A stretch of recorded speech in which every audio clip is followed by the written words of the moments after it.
झारखंड में सियासी घमासान सुर्खियों में है। अब की बार झारखंड के मुख्यमंत्री हेमंत सोरेन सवालों के घेरे में हैं। सियासी पंडितों ने सोरेन सरकार के भविष्य को लेकर अपनी अपनी बात कहनी शुरू कर दी है। झारखंड के पूरे घमासान को लेकर कांग्रेस के प्रदेश प्रभारी अविनाश पांडे से खास बातचीत की सहयोगी अदिति नागर ने।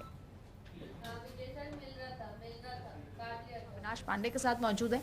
अविनाश पांडे वो व्यक्ति हैं जो राजस्थान में चुनाव के एक साल पहले प्रभारी बने और उन्होंने राजस्थान में कांग्रेस की सरकार लेकर आए और उसके बाद बहुत ही पॉलिटिकल डिसबैलेंस के बावजूद भी सरकार बचा के रखी। अविनाश जी, आपका बहुत बहुत स्वागत है फर्स्ट इंडिया में। एक बार फिर बड़ी चुनौती, झारखंड आसान नहीं है, क्योंकि चाहे हम कांग्रेस में सरकार की बात करते हैं तो हम केवल छत्तीसगढ़ और राजस्थान की ही बात करते हैं, हम झारखंड की बात नहीं करते, मध्य प्रदेश की बात नहीं करते, लेकिन आप सरकार में हैं। झारखंड कैसे देखते हैं आप इसे?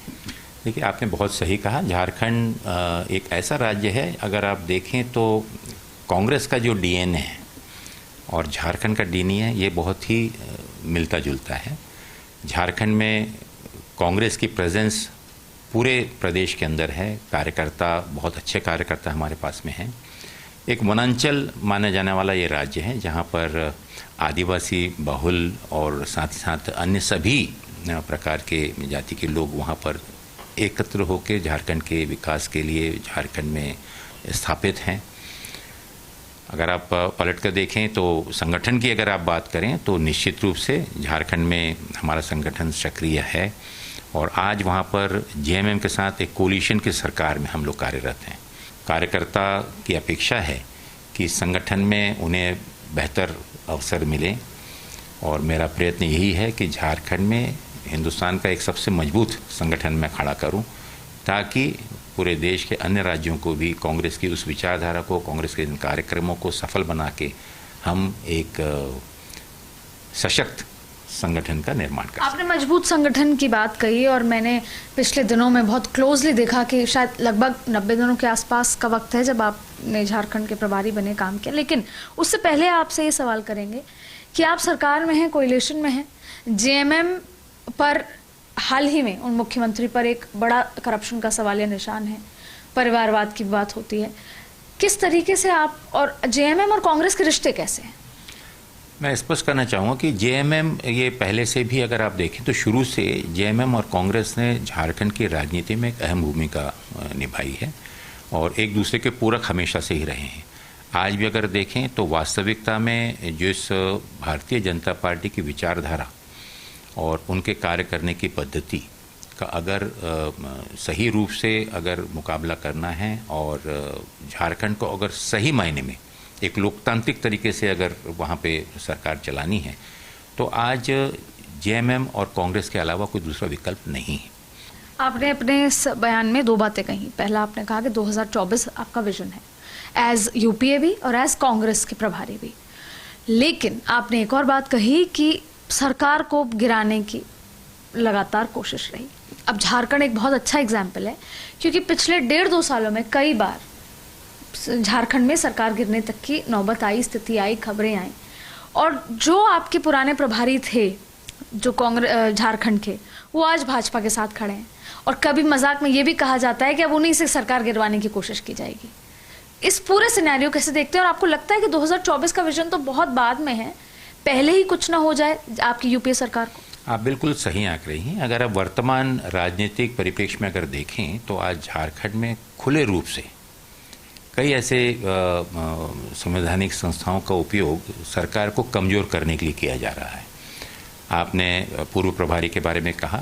मैं समझता हूँ कि कांग्रेस एक ऐसी संस्था है, संगठन है कि जहाँ पर कई जिम्मेदार लोग यहाँ पर आए हैं, नाम बने हैं, नेता बने हैं, लेकिन आज उन्होंने अपनी विचारधारा को बदला जरूर होगा, लेकिन कांग्रेस का कार्यकर्ता आज भी स्थिर है। कांग्रेस का संगठन झारखंड में पूर्ण रूप से कांग्रेस की विचारधारा को मजबूती से साथ में लेकर और नेतृत्व के साथ खड़ा है। आप संगठन खड़ा करने के, कांग्रेस में बहुत चुनिंदा लोग बाकी हैं, आप उनमें से हैं जो संगठन खड़ा करने के एक्सपर्ट हैं। चुनौती है झारखंड में। आपके कार्यकर्ताओं से बात की, वो बहुत एक्साइटेड भी हैं और बहुत वो भी कहते हैं कि हमारे पास काम बहुत बड़ा है। 90 दिन में क्या कुछ हुआ? क्योंकि कार्यकर्ताओं की अलग अलग प्रतिक्रिया आई है, उसमें खुश तो वो बहुत हैं, लेकिन कहते हैं कि हमारे पास सडन काम बहुत ज़्यादा आ गया। मैं इसको इस प्रकार से कहना चाहूँगी, कांग्रेस में कोई एक्सपर्ट सच तो मैं नहीं हूँ। कांग्रेस का निश्चित रूप से एक कार्यकर्ता हूँ जो कि ज़मीनी स्तर से, छात्र आंदोलन से, युवा आंदोलन से निकलकर, और जब जब भी नेतृत्व में एक मौका दिया, ये उनका बड़कपन है कि उन्होंने समय समय पर एक जिम्मेदारी जो भी सौंपी है उसको ईमानदारी से और कार्यकर्ताओं की मदद से, उनकी भावनाओं को सम्मानजनक रूप से उनको सम्मान देते हुए पूरा करने का मैंने प्रयत्न किया।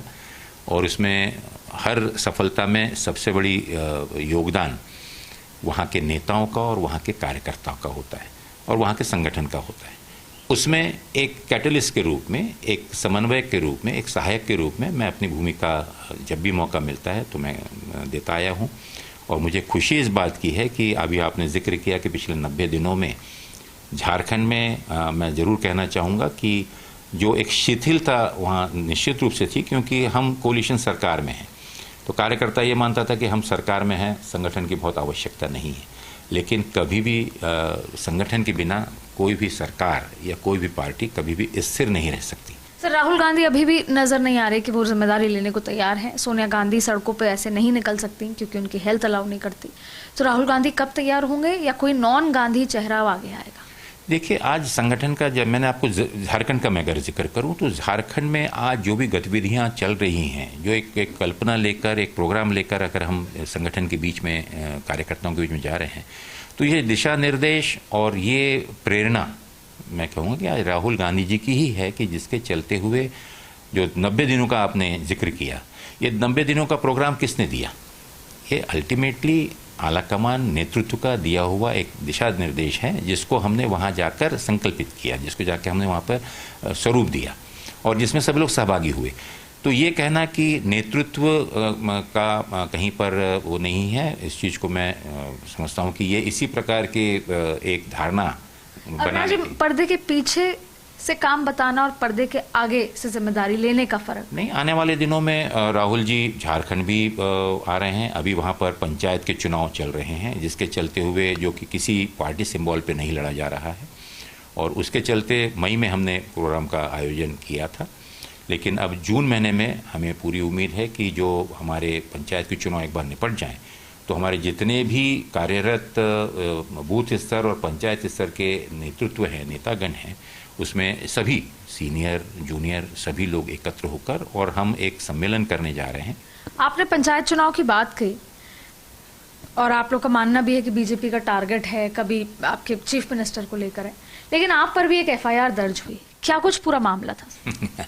ये एक वाकई में हास्यास्पद है। जैसे आपने जो 90 दिनों का जिक्र किया और कांग्रेस संगठन जिस प्रकार से जमीनी स्तर पर अपने आप विभिन्न कार्यक्रमों के माध्यम से अपनी हाजिरी, प्रेजेंस बना रही है, स्वाभाविक है कि भारतीय जनता पार्टी या कांग्रेस विरोधी जितने भी दल हैं या विचारधारा के लोग, उनको निश्चित रूप से तकलीफ होना स्वाभाविक है।